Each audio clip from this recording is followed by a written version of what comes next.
2026 চন 2026 চনটোক ৰুদ্ৰ সম্বৎসৰ বুলি কোৱা হয়। ৰুদ্ৰ গমেই পোৱা গৈছে ৰুদ্ৰ মানে কি হয়।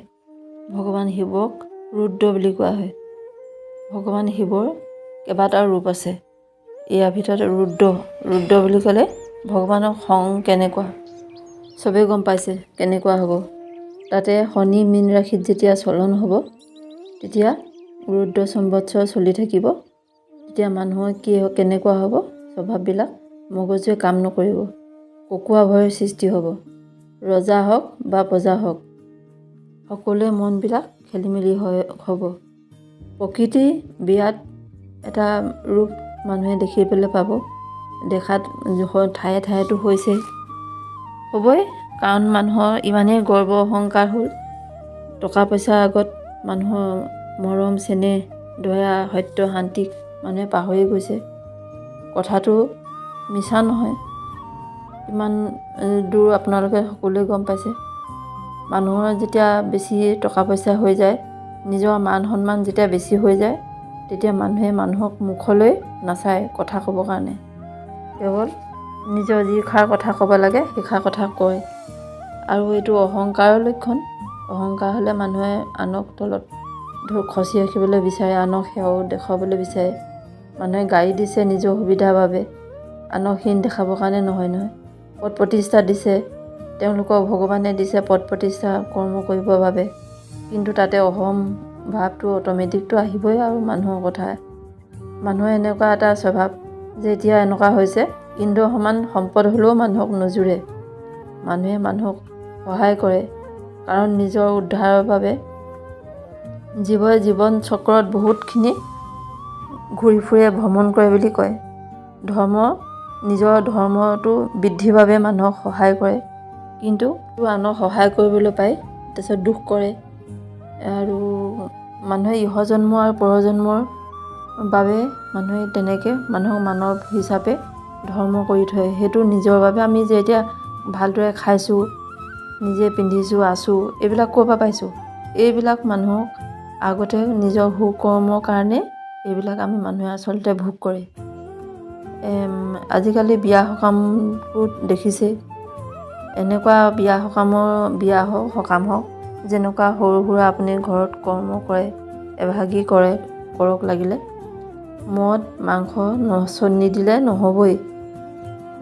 এনেকুৱা হৈছে মদ আৰু মাংস একদম সমাজত বহুত বিকৃত কৰি থৈছে। বহুতে মাংস নহ'লে, মদ নহ'লে এইবিলাক কামেই কিছুমান নহয় বুলি কয়। নাম ল'ব হালি জালি, কিন্তু আকৌ মদ মাংস এইবিলাকো খায়। এইবিলাক বহুত বেয়া কথা। মানুহবিলাক অবাতে গৈছে, পথ দেখাবলৈ ৰাস্তা নোহোৱা হৈ গৈছে। গতিকে মানুহে কলকি চিঞৰিছে, এনেই নাই চোৱা, এইবোৰ চিঞৰাৰ অৰ্থ আছে। মানুহে নামঘৰত যাব, হালি জালি নাম ল'ব, কিন্তু আনক শুদ্ধ হ'বলৈ বুলি ক'ব, কিন্তু নিজে কি শুদ্ধ হৈছে? এগৰাকী আয়ে এগৰাকী আইক দেখিলে মুখখন শিঙাই দিয়া মই নিজে দেখিছোঁ। পৰচৰ্চা পৰ নিন্দা কৰিবলৈ পালে একদম মানে এনেকুৱা ভাল পায়। এই নামঘৰটো সেইবিলাক পাতিবলৈতো সময় আছে নি? মানুহে ভাবে শেষত মই সেৱা কৰি দিম আৰু চব গুচি যাব, কিন্তু এইটো নহয়। নামৰ অপৰাধটো এনেকুৱা নহয়, এইটো আপোনাৰ কেতিয়াও লগ নেৰে। এইটো বহুত ভাল কথা নহয়। এইবিলাক কোনো মানুহে আইবিলাকে এইবিলাক কথা জানিব লাগে। মানুহে যেতিয়া এখন বৈকুণ্ঠ বুলি কয় নামঘৰটোক, আৰু এগৰাকী আনগৰাকীক যিখিনি সন্মান দিবলৈ পাৰে, লাগিলে শত্ৰুৱে হওক, কেতিয়াও সেইখিনি বেয়া মানুহক ভাৱ দেখাব নাপায়। সেইখিনি তেওঁলোকে উদাহৰণ হ'ব লাগে যে কেনেকুৱা তেওঁলোকৰ ব্যৱহাৰটোৱে আনক পৰিচয়টো কেনেকুৱা দিব লাগে, সেইটো তেওঁলোকে নাজানে। কিন্তু নিজকে এটা সৰু লাগিলে বাবেই পাওক, ইমান মানুহৰ বাহাদুৰি, এনেকৈ নহয়। মানুহৰ যি ধৰ্মৰ লাইনত যায় তেওঁলোকে বাহাদুৰি কৰাটো একেবাৰে শোভা নাপায়, কাৰণ তেওঁলোকক ভগৱানৰ হিচাপৰ লাইনত ধৰা হয়। তেওঁলোকৰ হৃদয়খন কিমান নিৰ্মল হ'ব লাগে। এতিয়া কৰোণা গ'ল, মানুহে কৰোণা ভেকচিন লৈ আছে। এতিয়া এটা সৰু বেমাৰ আহকচোন, ঝপকৈ মানুহ মৰিব, গমেই পোৱা নাই। এনেকুৱা ডাঙৰ বিজুলী ঢেৰেকনি আহিব, মানুহ হিয়া কঁপি যাব, বজ্ৰপাত হ'ব, বানপানী হ'ব আৰু কি যে হ'ব কোনো ঠিকনা নাই। মানুহে ঠায়ে ঠায়ে ৰাস্তাই ৰাস্তাই মানুহ মৰিব, কান্ধে কান্ধে মৰা।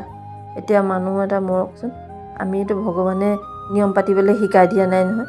কিছুমান নিয়ম নীতি হয় মানিব লাগে তেওঁলোকৰ শ্ৰাদ্ধ কৰ্মত, কিন্তু তেতিয়া মানুহে মানুহৰ ওপৰত মানুহ যাব, কোনো কৰ্ম কৰিবলৈ মানুহ সময় নাপাব, ইমানে মানুহ মৰিব। আমাৰ যেনেকৈ কৰোণা হওঁতে মানুহক চুবলৈকে নিদিয়ে, ঘৰৰ মানুহক লোকে নি পিনি জ্বলাব, নিজে কৰিব। তেওঁলোকেতো ভাগ্যৱান, তেওঁলোকে কৰ্মৰ মাজেদি গ'ল। যিখিনি কান্ধে কান্ধে যাব সেইসোপা কমটিখন দুৰ্দশা হ'বনে? আৰু এতিয়া গৰম যে আহিব, 12টা সূৰ্য সমান গৰম মানুহে সহ্য কৰিব লাগিব। এতিয়া এইবিলাক ভাগৱততো কৈছে। ভাগৱতৰ 2য় স্কন্ধত কৈছে, এটা পদ এটা আছে, সেই পদটোত কৈছে, এই পৃষ্ঠা নং 47ত আছে, শ্ৰাদ্ধ হোম বেদমন্ত্ৰ গুচিবে আচাৰ, তেবে কলি যুগ অন্তে প্ৰভু ভগৱন্ত, কল্কি ৰূপ ধৰি জগতে শিখাই বন্ত, দেৱদত্ত ঘোটত চৰিয়া মুৰাৰী, অধৰ্মিক কাটিবন্ত বিচাৰি বিচাৰি, এহি মতে ধৰি হৰি বহু অৱতাৰ, লোকক নিষ্ঠাৰী কীৰ্তি কৰিবা প্ৰচাৰ। আমাৰ লাইন হ'ব পাৰে, কিন্তু ইয়াত বহুত তত্ত্ব কথা লুকাই আছে, গম পাইছেনে? এনেকুৱা তত্ত্ব কথা আছে, তত্ত্ববিদসকলে যিসকলে এইবোৰ চৰ্চা কৰে তেওঁলোকে এইবোৰ ভালকৈ জানিব। এতিয়া মানুহেতো শ্ৰাদ্ধ হোম এইবিলাক কিমান আচাৰ বিচাৰ এইবিলাকতো চব এৰিছেই। আৰু কি কৈছে, দেৱদত্ত ঘোটকত চৰিয়া আহিব, এইবোৰ ঘোটকত কি আহিব? বেমাৰ আজাৰবিলাকেতো আহিব, আৰু কি আহিব? মানুহে কল্কি কৈছে যে বেমাৰ আজাৰ, আপদ বিপদ, প্ৰাকৃতিক দুৰ্যোগ, এইবিলাকেতো 12 হাত খণ্ড ধৰি পিনি ভগৱানে তৰোৱাল লৈ নাহে নহয়।